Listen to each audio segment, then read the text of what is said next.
இன்றே டவுன்லோட் செய்து உங்கள் ஃபேவரட் ஷோக்களை என்ஜாய் பண்ணுங்க.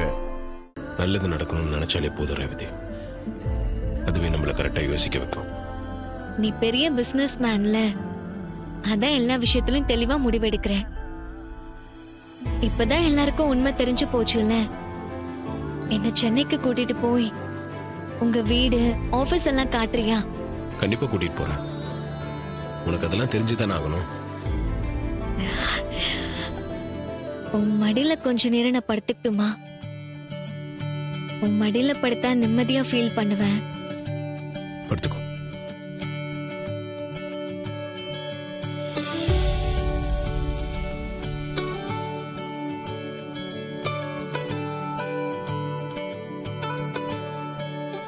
இப்படியே உன் மடியில படுத்திருந்தா போதும். எனக்கு வேற எதுவுமே வேண்டாம்.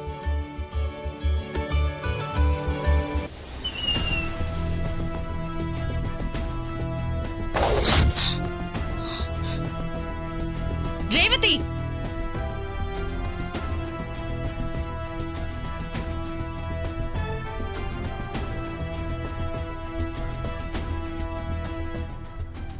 உனக்கு என்ன தைரியம் இருந்தா ராத்திரி நேரத்துல இவன் கூட வந்து பேசிக்கிட்டு இருப்ப? இதுக்கு என்ன தைரியம் வேண்டி இருக்கு? இவர் என்னோட புருஷன். இவரோட பேசிட்டு இருக்கிறதுல என்ன தப்பு இருக்கு? ஏய், கோர்ட்ல டிவோர்ஸ்க்கு அப்ளை பண்ணிருக்க.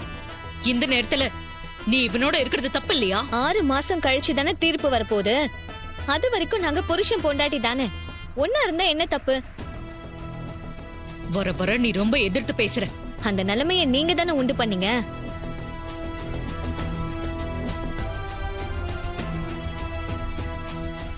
சந்திரா, சந்திரா, சந்திரா, ஏய் சந்திரா,